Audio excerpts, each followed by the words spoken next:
Olá pessoal, tudo bem? Então, dando continuidade aos nossos estudos de desenho descritivo, vamos falar então sobre sólidos geométricos. Então eu coloquei para vocês inicialmente uma definição. Então os sólidos geométricos, são os corpos padrões com formas definidas e que podem ser comparadas pela semelhança de suas formas com os objetos que nos cercam, tá? Então nós temos aqui dois grandes grupos, tá, pessoal? Os poliedros e os sólidos de revolução. Então inicialmente os poliedros, tá? Então eles são limitados por superfícies planas, tá? Então poli, que significa vários, e edro, que é igual a face. Então a partir disso então eu tenho aqui alguns elementos. Então a face, que é a superfície poligonal plana que limita o poliedro, tá aqui, pessoal? A aresta, que é a reta formada pelo encontro então de duas faces. Aqui só para poder exemplificar. O vértice, que é o encontro então de três ou mais arestas, aqui eu coloquei como exemplo este aqui, tá? O ângulo diedro, que é o ângulo formado então por duas faces consecutivas, tá, gente? No caso eu coloquei este aqui. E o ângulo triedro, que é o ângulo formado então por três faces consecutivas, tá, gente? Está lá atrás marcadinho para vocês. Bom, gente, então a partir daquelas características, tá, eu consigo então classificar os poliedros, em regulares e irregulares, tá? Então, falando um pouquinho de regulares aqui, tá? Eles são formados por polígonos regulares iguais entre si. Então, todos os ângulos sólidos também são iguais, tá, gente? E os poliedros regulares, enfim, vão ser basicamente 5, tá? O tetraedro regular, o hexaedro regular ou o cubo, tá? O octaedro regular, o dodecaedro regular e o isocaedro regular, tá? O primeiro aqui então, ele compõe então 4 triângulos equiláteros. Então a gente consegue perceber essa característica a partir do desenho aqui, tá? Tá aqui então meus 4 triângulos equiláteros, Já o nosso cubo, ele vai ter então 6 faces que são quadradas, gente? Então se a gente fizer aqui a planificação do cubo, a gente consegue também perceber esta questão. Já o nosso octaedro, aqui ele vai ter então 8 faces que vão ser triangulares, também está aqui então na nossa representação. Já o dodecaedro, gente, então vai ter 12 faces pentagonais, gente? Também são regulares e são iguais, tá? Então a gente consegue perceber aqui também pelo desenho. Já o nosso isocaedro, tá? Ele vai ser formado então pela intersecção de 20 triângulos equiláteros iguais. Já os poliedros irregulares, tá? São aqueles que vão apresentar então as faces e os ângulos desiguais, gente? Então a gente pode dizer aqui que ter uma face diferente, já é suficiente para mim poder dizer que esse poliedro ele é irregular, tá? Neste caso aqui eu vou ter então dois grandes grupos, gente? Os prismas, tá? E as pirâmides, tá? Então eu coloquei para vocês então primeiramente os prismas aqui, então a gente consegue verificar aqui então, várias possibilidades. Então eu tenho, duas faces, ou bases iguais e paralelas nesse caso, Então o prisma tem o nome de acordo com esses polígonos das bases. Então, se a base é formada por um triângulo, eu posso dizer então que o prisma ele é triangular, E se a base é quadrada, do prisma é quadrangular e assim por diante. Então eu consigo verificar essa característica aqui a partir da minha representação, tá? Também eu consigo então classificar com relação à posição espacial, tá? Então eu posso dizer aqui se ele é reto, se é oblíquo, se também são especiais, tá? O reto é aquele que vai apresentar as arestas verticais perpendiculares às bases, tá? Então o prisma reto ele pode ser regular ou também pode ser irregular, tá? Então eu coloquei justamente esta característica para vocês aqui, Então a gente consegue perceber no primeiro, Então o reto regular é quando as suas bases são formadas por polígonos regulares, A gente está aqui no nosso representação, tá? Da mesma forma aqui, o prisma reto irregular, as suas bases são formadas por polígonos irregulares, está aqui, gente?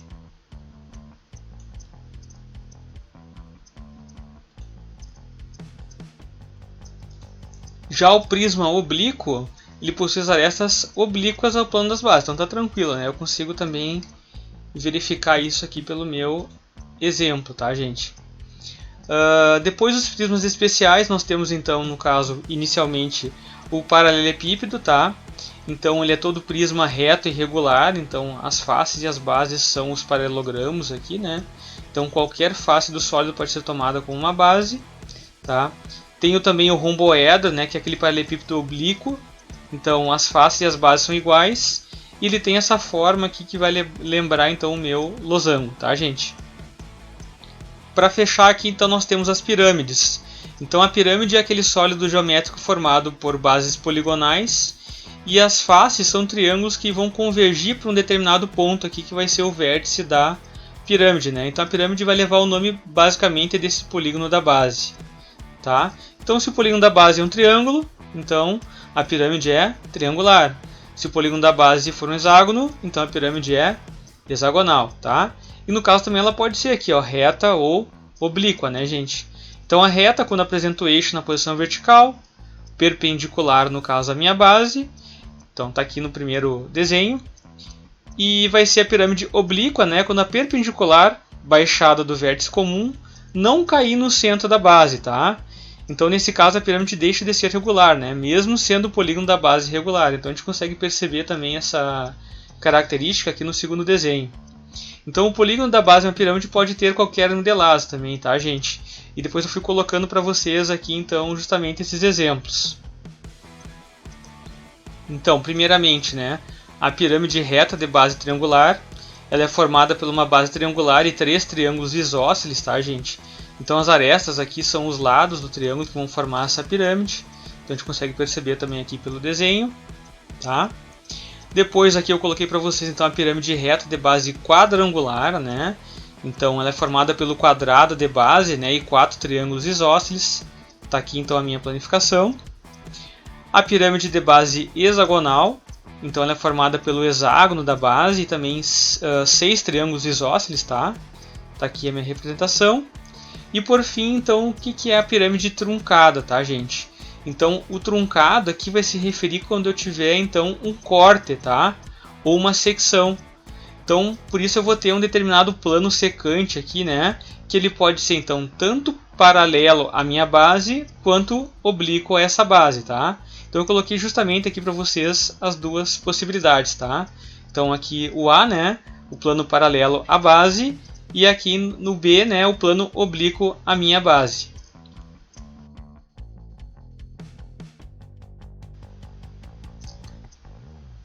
Bom, gente, então dando continuidade, tá? Os sólidos de revolução, eles vão tomar então a forma de uma revolução completa, tá? De um determinado ente geométrico, plano, né?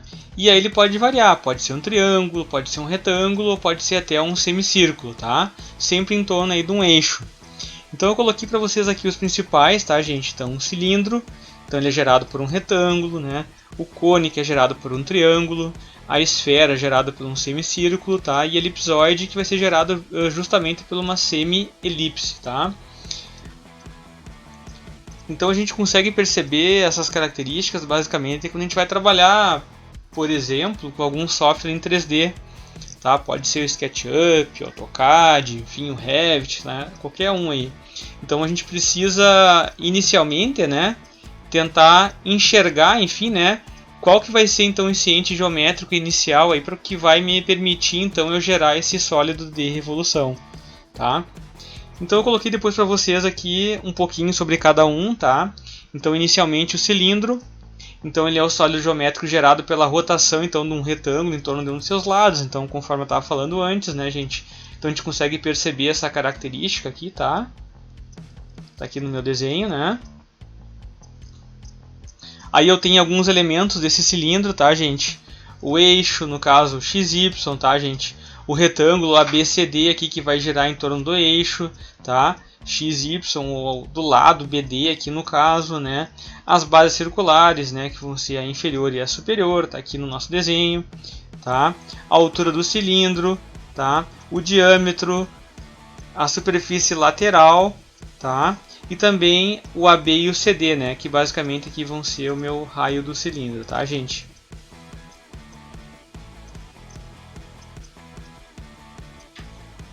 Então eu coloquei então cada um desses elementos representados aqui nesta figura, né, para a gente poder identificar melhor, tá, gente? Só para poder ilustrar.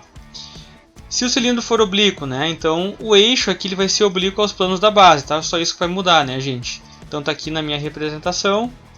Se for um cilindro truncado, tá, ele é seccionado por um plano oblíquo à base, então tá aqui também a gente consegue perceber pelo desenho, tá?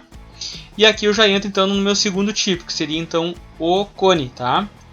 Então ele é aquele sólido geométrico, né, cuja forma vai ser gerada então pela revolução completa do triângulo retângulo, tá aqui embaixo, né, gente? Tendo então por eixo um dos catetos, tá? No caso aqui a hipotenusa vai ser a geratriz, tá? Onde vai se originar, né, a superfície cônica, e um cateto vai ser a base, tá? E o outro vai ser então o meu eixo, tá, gente? A partir disso eu também tenho os elementos aqui, né? Então a gente consegue perceber então também na figura aqui embaixo, né? O ABV, que é o triângulo retângulo gerador, então conforme eu estava mostrando anteriormente. O vértice, tá? O S, que vai ser a superfície cônica de revolução, tá aqui identificado. O VB, né, que é o eixo ou suporte, tá, do cateto fixo. A base, né, que é o círculo gerado então pelo cateto móvel, tá, gente, também tá aqui. A altura do cone, tá? O AB, então, que é o raio da base do cone. E por fim a minha geratriz principal, tá? Que é o meu G. Este elemento aqui eu consigo então classificar, né, a partir, enfim, do seu desenho, tá, gente? Então eu tenho aqui o cone reto de base circular, o cone oblíquo de base circular também, o cone reto de base elíptica, tá? E também o cone oblíquo de base elíptica. Aí eu coloquei para vocês também um exemplo de cada um, tá? Então o cone reto de base circular é quando o cone apresenta o eixo perpendicular ao centro do plano com base de forma circular, então como está sendo descrito, tá, gente? O cone oblíquo de base circular, então, é aquele que vai ser oblíquo quando apresentar o eixo, né, oblíquo ao centro do plano, né, com base então de forma circular, também está aqui no segundo. O cone reto de base elíptica, tá? Então apresenta o eixo perpendicular ao centro do plano, né, com essa base de forma elíptica, tá?